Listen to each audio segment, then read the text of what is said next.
आज बंगाल में हुए बलात्कार के ऊपर सुप्रीम कोर्ट में सुनवाई हुई है। माननीय सुप्रीम कोर्ट ने आज बंगाल की सरकार से कई सवाल पूछे। सिब्बल साहब बंगाल के लिए अपीयर कर रहे थे, लगातार वो डिफेंड करने की कोशिश कर रहे थे, लेकिन सुप्रीम कोर्ट के जो सवाल थे उसका सीधा सीधा जवाब नहीं दे पा रहे थे। सुप्रीम कोर्ट ने सबसे पहले पूछा कि जब वहाँ पे घटना हुई, मर्डर हुआ, तो तत्काल वहाँ के डॉक्टर्स ने, वहाँ के सीएमओ ने, वहाँ के हॉस्पिटल के हेड ने एफआईआर क्यों नहीं कराई। सुप्रीम कोर्ट ने कहा कि एफआईआर भी नहीं कराई, दूसरा पेरेंट्स को इन्फॉर्म करने में देर किया। पेरेंट्स जब मिलने आए तो पेरेंट्स को क्यों रोक के रखा। जहाँ पे ये घटना हुई उस एरिया को पूरा सील क्यों नहीं किया गया, वहाँ पे लोगों को आने जाने के लिए अलाउ क्यों किया।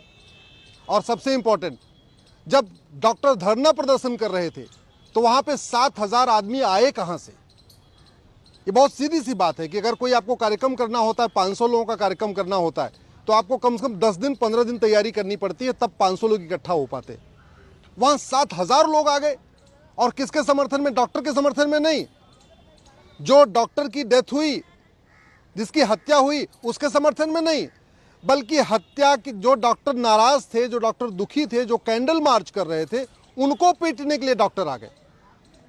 डॉक्टरों ने बताया है कि टोटल 700 डॉक्टर में से 600 डॉक्टर इस समय डर के मारे वहां आ ही नहीं रहे।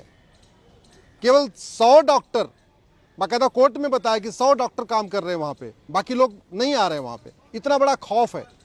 जब सुप्रीम कोर्ट की बात बताई गई तब माननीय सुप्रीम कोर्ट ने बाकायदा वहां पे सीआईएसएफ को लगाने के लिए बोला है। अब उस पूरे हॉस्पिटल की एरिया में डॉक्टरों की सिक्योरिटी बंगाल की पुलिस नहीं करेगी, बल्कि सीआईएसएफ करेगी। ये बहुत ही गंभीर मामला है। ये केवल एक हत्या का मामला नहीं है, एक बलात्कार का मामला नहीं है, बल्कि बलात्कारियों को बचाने का मामला है, हत्यारों को बचाने का मामला है। और सबसे बड़ी बात, उस हॉस्पिटल के, उस कॉलेज के जो हेड थे, उनको सस्पेंड नहीं किया, उनको टर्मिनेट नहीं किया, उनसे पूछताछ नहीं हुई है, उनको बल्कि ट्रांसफर करके किसी और कॉलेज में भेज दिया, कहीं और हॉस्पिटल में भेज दिया। सीबीआई जांच तो हो रही है, लेकिन सीबीआई जांच करेगी क्या जब सारे के सारे जो एविडेंस हैं वो खत्म हो जाएंगे। मेरा ये मानना है कि सबसे पहले उस समय ड्यूटी पे जितने लोग थे, चाहे वो हॉस्पिटल के हेड थे, मुखिया थे जो हॉस्पिटल के जिनको ट्रांसफर किया गया, या और साथ में जो डॉक्टर काम कर रहे थे, उन सबका narco test, polygraph, brain mapping test होना चाहिए। पूरी सच्चाई तभी सामने आ पाएगी जब उनका नार्को पॉलीग्राफ ब्रेन मैपिंग होगा। और ये जो 7,000 आए, आज बंगाल सरकार ने बताया कि उसमें उन्होंने कुछ लोगों को गिरफ्तार किया है, लेकिन सवाल यह है कि उनको भेजा किसने, किस लिए भेजा वहां पे हमला करने के लिए। 7,000 कौन थे? ये कौन सी भीड़ थी जो बाकायदा डॉक्टर के हॉस्पिटल, जो हॉस्टल था, हॉस्टल पे जाके हमला कर रही थी। जो जेंट्स डॉक्टर हैं उनके हॉस्टल पे भी जाके हमला किया, जो लेडीज डॉक्टर हैं उनके हॉस्टल पे भी जाके हमला किया। और लेडीज डॉक्टर को तो रेप करने की धमकी दिया, बलात्कार की धमकी दिया, मर्डर की धमकी दिया।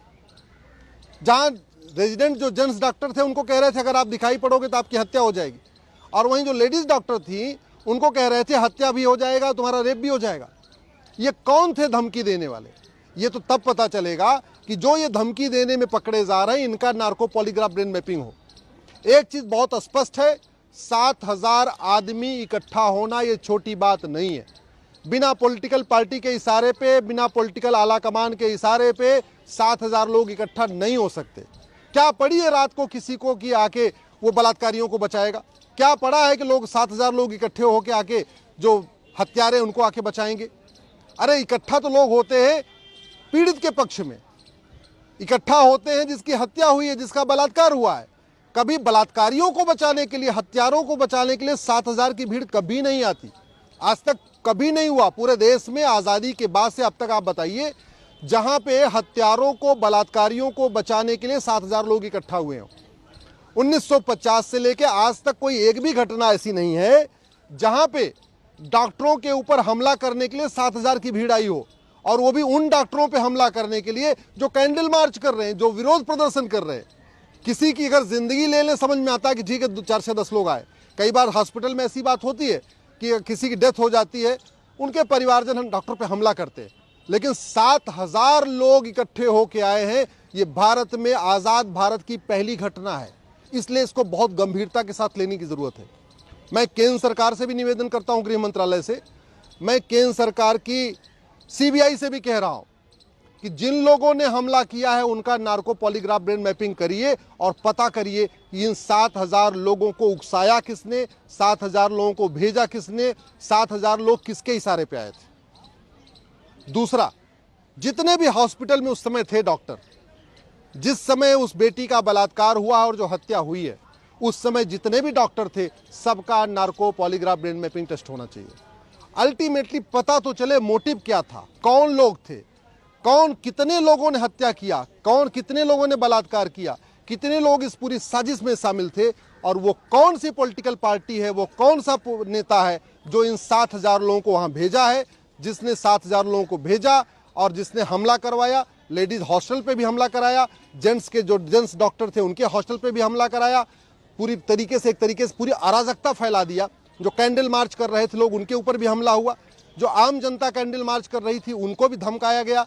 ये कौन है, इसकी पूरी सच्चाई तभी सामने आ सकती है जब हॉस्पिटल में जो डॉक्टर थे उस समय उनका भी नार्को पॉलीग्राफ ब्रेन मैपिंग हो, और जो हुड़दंग कर रहे थे, जो बाकायदा डॉक्टरों को हत्या की धमकी दे रहे थे, लेडीज डॉक्टरों को बलात्कार की धमकी दे रहे थे, जो वो पकड़े गए हैं 10-20, उनका जब तक नार्को पॉलीग्राफ ब्रेन मैपिंग नहीं होगा, उनसे ये नहीं पूछा जाएगा किसके इशारे पे आए थे, क्यों आए थे, जो 7,000 लोग आए भाड़े के थे या वास्तव में कैसे आए, और आए थे तो उनको कितना कितना पैसा दिया गया था वहां पे लूट मार करने के लिए, धमकाने के लिए। ये पूरी सच्चाई तभी सामने आएगी जब narco polygraph brain mapping test होगा।